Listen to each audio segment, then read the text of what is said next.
કેમ છો વિદ્યાર્થી મિત્રો? પાઠશાળા મિત્રના આજના વિડીયોમાં આપણે 7મા ધોરણના વિજ્ઞાનનો પહેલો પાઠ વનસ્પતિમાં પોષણના સ્વાધ્યાયની પ્રશ્નોત્તરી કરીશું.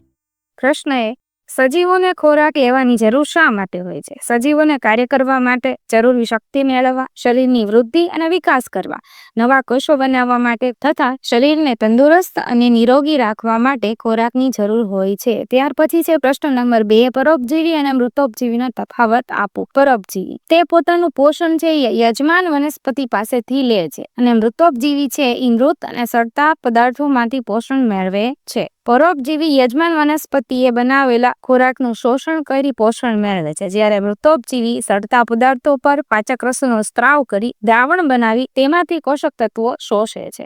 પરોપજીવી પોષણ માટે અન્ય વનસ્પતિ કે પ્રાણી પર આધાર રાખે છે, જ્યારે મૃતોપજીવી છે એ પોષણ માટે નિર્જીવ પદાર્થો પર આધાર રાખે છે. ત્યાર પછી છે પ્રશ્ન નંબર 3, પર્ણમાં સ્ટાર્ચની હાજરી કેવી રીતે ચકાસશો? તો એની પ્રવૃત્તિ એક છે, સૂર્યપ્રકાશમાં રહેલી વનસ્પતિનું એક લીલું પર્ણ તોડવાનું છે. તે પર્ણને પાણી ભરેલા બીકરમાં 5 થી 6 મિનિટ માટે ઉકાળવાનું છે. ત્યાર પછી પર્ણને આલ્કોહોલ વડે બરાબર ધોવાનું છે અને તેનો લીલો રંગ છે એ દૂર કરવાનો છે. આ પર્ણ પર 2-3 ટીપા આયોડીનના દ્રાવણના નાખી એનો રંગ તપાસવાનો છે. જો પર્ણનો રંગ આપણને ભૂરો અથવા કાળો જણાય તો તે પર્ણમાં સ્ટાર્ચની હાજરી સૂચવે છે. ત્યાર પછી છે પ્રશ્ન નંબર 4, લીલી વનસ્પતિમાં ખોરાક બનાવવાની ક્રિયાનું ટૂંકમાં વર્ણન કરો.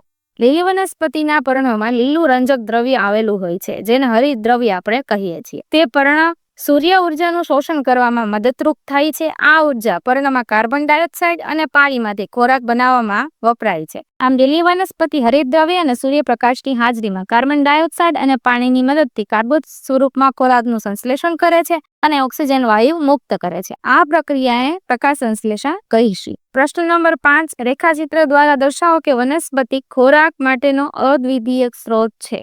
વિદ્યાર્થી મિત્રો, મેં અહીં તમને રેખાચિત્ર દર્શાવેલ છે. ત્યાર પછી છે પ્રશ્ન નંબર 6, ખાલી જગ્યા પૂરો. પહેલી ખાલી જગ્યા, લીલી વનસ્પતિ ખાલી જગ્યા કહેવાય કારણ કે તેઓ પોતાનો ખોરાક જાતે બનાવે છે. જે જાતે ખોરાક બનાવે એને શું કહેવાય? સ્વાવલંબી કહેવાય. બીજી ખાલી જગ્યા છે, વનસ્પતિ દ્વારા બનાવેલ ખોરાક ખાલી જગ્યા સ્વરૂપે સંગ્રહ પામે છે, સ્ટાર્ચ સ્વરૂપે. સી, પ્રકાશ સંશ્લેષણમાં ખાલી જગ્યા નામના રંજક દ્રવ્ય દ્વારા શોષણ પામે છે, સૂર્ય ઉર્જા હરિત દ્રવ્ય. પ્રકાશ સંશ્લેષણ દરમિયાન વનસ્પતિ ખાલી જગ્યા વાયુ લે છે અને ખાલી જગ્યા વાયુ મુક્ત કરે છે. તો કે પ્રકાશ સંશ્લેષણ દરમિયાન વનસ્પતિ કાર્બન ડાયોક્સાઇડ વાયુ લે છે અને ઓક્સિજન વાયુ છે એ મુક્ત કરે છે. પ્રશ્ન નંબર 7 છે, નીચેના નામ આપો. એમાં પહેલું, પીળી પાતળી દોરી જેવું પ્રકાંડ ધરાવતી પરોપજીવી વનસ્પતિ કઈ છે? તો કે અમરવેલ. બીજું છે, સ્વયં પોષણ અને પરપોષણ બંને પ્રકારનું પોષણ ધરાવતી વનસ્પતિ એવી કઈ છે? તો કે કળશપર્ણ. ત્રીજું છે, પર્ણમાં વાત વિનિમય જે છિદ્ર દ્વારા થાય છે તે પર્ણરંધ્રો. ત્યાર પછી છે પ્રશ્ન નંબર 8, સાચો વિકલ્પ પસંદ કરવાનો છે. એમાં પેલું છે, અમરવેલ એ ખાલી જગ્યાનું ઉદાહરણ છે. જેનું છે? પરપોષી. બીજું છે, આ વનસ્પતિ કીટકોને ફસાવે છે અને આરોગ્ય છે એવી કઈ વનસ્પતિ છે? તો કે કળશપર્ણ. ત્યાર પછી છે કોલમ 1 અને કોલમ 2 ના જોડકા જોડો. પેલું છે હરિત દ્રવ્ય, એની સાથે આવશે પર્ણ, નાઇટ્રોજન સાથે રાઇઝોબિયમ, અમરવેલ સાથે પરોપજીવી, પ્રાણીઓ પરપોષી, કીટકો કળશપર્ણ.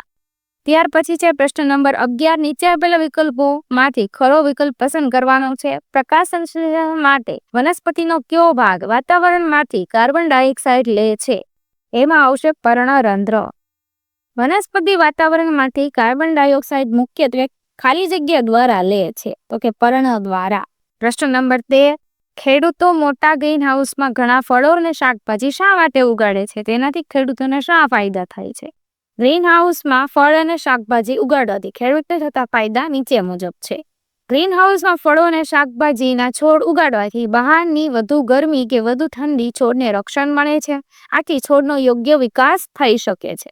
ગ્રીન હાઉસમાં તાપમાનનું નિયંત્રણ થઈ શકે છે. આથી કુમળા છોડને ખૂબ ગરમીમાં અને ઠંડીમાં રક્ષણ મળે છે. તેથી ખેડૂતોના પાકનો ઉતાર સારો થાય છે. ગ્રીન હાઉસમાં ઉગાડેલ છોડને પ્રાણીઓ નુકસાન પહોંચાડી શકતા નથી. તેથી ખેડૂતોને પાકને નુકસાન થતું અટકે છે. ફળો અને શાકભાજીના છોડને ઉછેરવા માટે ખેડૂતને વિશેષ કાળજી લેવી પડે છે, જે ગ્રીન હાઉસમાં શક્ય બને છે. માટે ખેડૂતો ગ્રીન હાઉસમાં ફળો અને શાકભાજી ઉગાડતા હોય છે.